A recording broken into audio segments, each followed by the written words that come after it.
The best goalkeeper trophy is awarded to player number 16. Best goalkeeper of this tournament, Nandozi from Nigeria, conceded only 2 open play. They came in the first half of this match.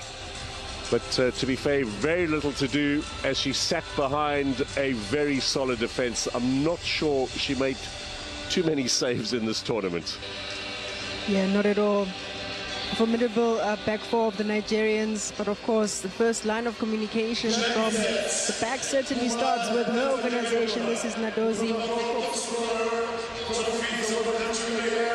24-year-old who started at Rivers United in Port Harcourt, has just signed for Brighton in the Women's Soccer League in the UK.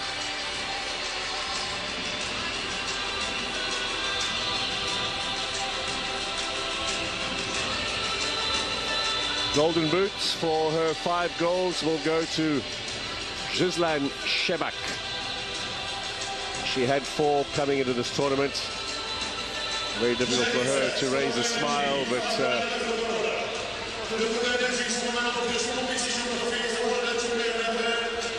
she was again in 2022 player of the tournament, scorer there. So yet another golden boot for her. And player of the tournament is the Nigerian captain Ajibade, a winner in 2018 at the last WAFCON that Nigeria won. She'll return with the honour of lifting the trophy. So Rasheedat Ajibade, one of the greats of the game in Nigeria.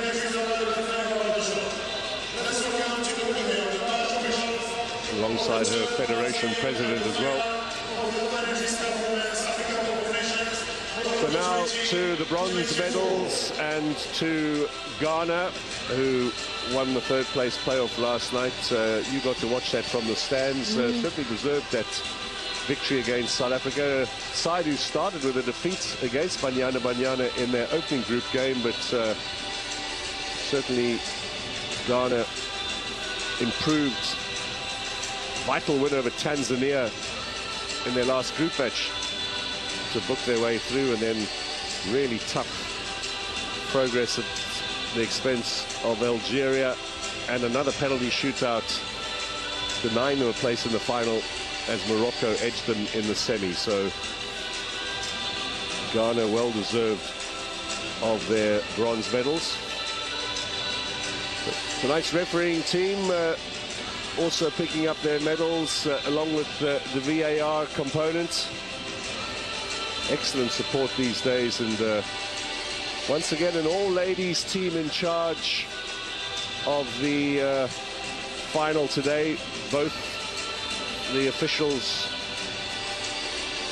on the pitch, that includes the 4th official, plus all 3 of them in the VAR tent, which hasn't always been the case throughout this tournament. So much progress as well as far as officiating is concerned on the African continent. You've been pretty impressed with the referees in this tournament? Yep, no, absolutely. I think the innovations as well around to support the referees, their training programs very intense coming into this sort of competition, especially WAFCON. I think they continue to just keep raising the bar really high. So here come Ghana. Maybe a word from you, Amanda, about Ghana. The little surprise that they got this far. Is this a revival perhaps for the Black Queens? A revival, certainly indeed, and I think the coach also just being appointed in January, coming in to take over a very young team, trying to find the balance with the young exuberance, but also the experience of the likes of Portia, the team captain. The dark horses of the competition, I don't think that anybody gave them a chance to be where they are, but certainly applied themselves. They introduced us to some very, very fresh talent. I think players who really started unknown, but now really going away back home to Ghana, Accra, maybe with a loud statement and certainly unforgettable. Bali? It's Ghana going up on the stage there, if you're wondering. They came 3rd in the tournament. As we celebrate, of course, Morocco as well as Nigeria in second and first. Nigerians will be loudest this evening as they have won it for the 10th time in a row. But it's Ghana that goes up. A tournament to be proud for the Ghanaians. Absolutely. You know, these women brought the heat into the tournament, and you could see it. You could see it. They've been absent since 2018 when they hosted it, actually, and they didn't get out of the group. They're also another country that is rebuilding their women's football, and it's getting better and better because you can see with the young players that they have, they've got 16-year-olds, 17-year-olds in their team. The oldest player, you know, Bucheka, who's there as the captain, Portia, she has more than 100 caps, and she's really led this team. This is a good one for them when you look at the type of football that they play. So congratulations to them. They really fought for it. This coach here was not looked at to say he's going to do good, but he really did well for the Ghanaians. I think a lot of teams can actually learn from this, Shorty, where we're speaking about restructuring, you know, your teams. So maybe now going back home for all the national teams that participated in this edition, they can look into how, whether we need to start afresh, whether we need to add and you know, just reshuffle, but also just start looking to the near future. Because, I mean, with the next edition, they're trying to qualify for the World Cup. So the question is, what changes will we see when we come next year, 2 years from now? Back-to-back second place for this Moroccan team. They lost against Nigeria. This time around, last time around, they lost against South Africa's Banyana.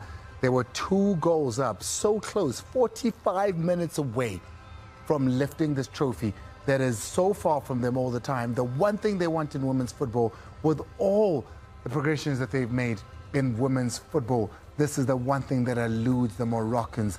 As they go up to get a medal, they care not for when they know well that gold was within reach. Chebak there, she's won the player of the tournament, the top goal scorer. But unfortunately, the one that she wants most, the gold medal from winning the entire tournament, not to be.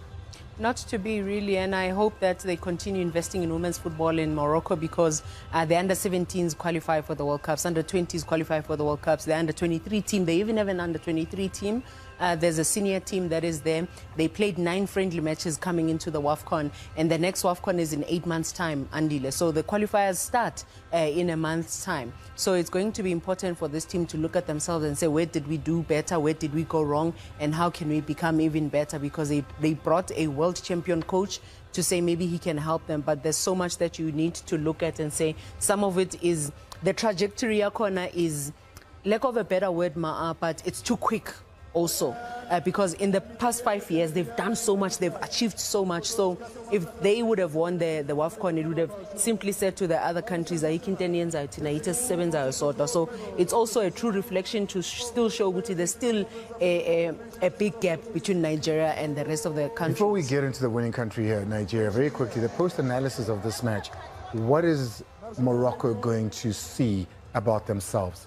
The consistency in them conceding goals easily, the lack of concentration, maybe also fatigue kicking in, you know, like I mentioned, how they ran through the tournament. So also important for the coach is to see how do I plan on, in a tournament like this, of this nature as well, how do I rest my players? How do I prepare them and also focus? But also, I just want to mention, Andile, champions are not built overnight.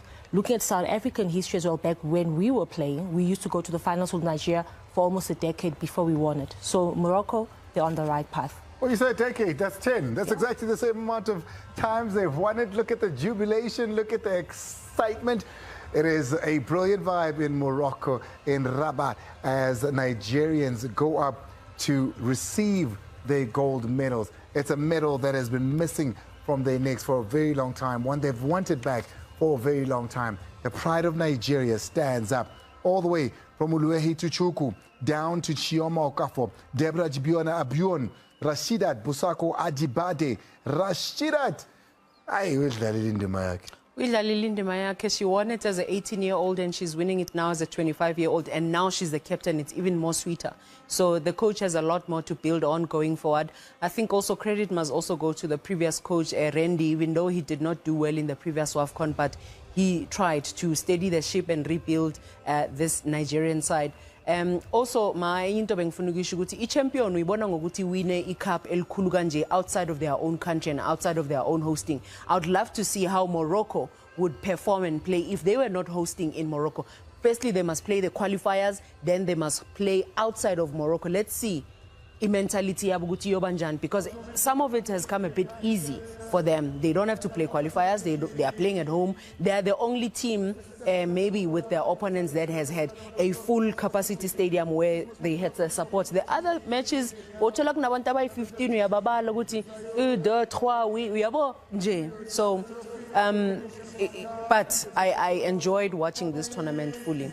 Planning and preparation is very key. We mentioned and we spoke about it earlier. Nigeria had a month, and just before they came here, they played against Portugal. Well, there she is. She's led from the front. Ajibade, who plays a football out at Atletico Madrid in Spain, will be collecting the trophy. You can see there the excitement is building up. The trophy will be listed. And for that, we need to take you back to Rabat. We need to take you to the excitement of the place. The two presidents walking the trophy hand in hand to Nigeria. To hand it over to the Nigerian captain. There she is, Rasheedat Ajibade. Nigeria celebrating as African champions here in Morocco. They are winners of the WAFCON 2024. 10 times now they've taken this trophy, back at the top of the pile in women's football in Africa. And what a way to do it on a glorious Saturday night here in Rabat. There you have it, Amanda, the champions of the continent.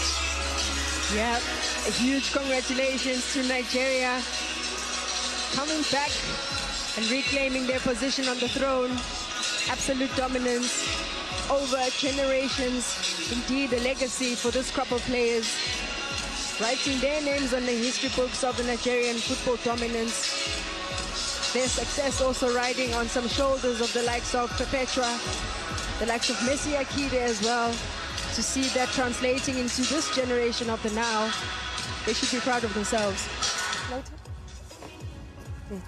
Our journey with women's football here at the SABC and SABC Sports started back in 1993 when Banyana Banyana put on their boots and started to fight the continent. Well, here we are, many years later, and we stand here as the champions of giving women's football a chance and an opportunity.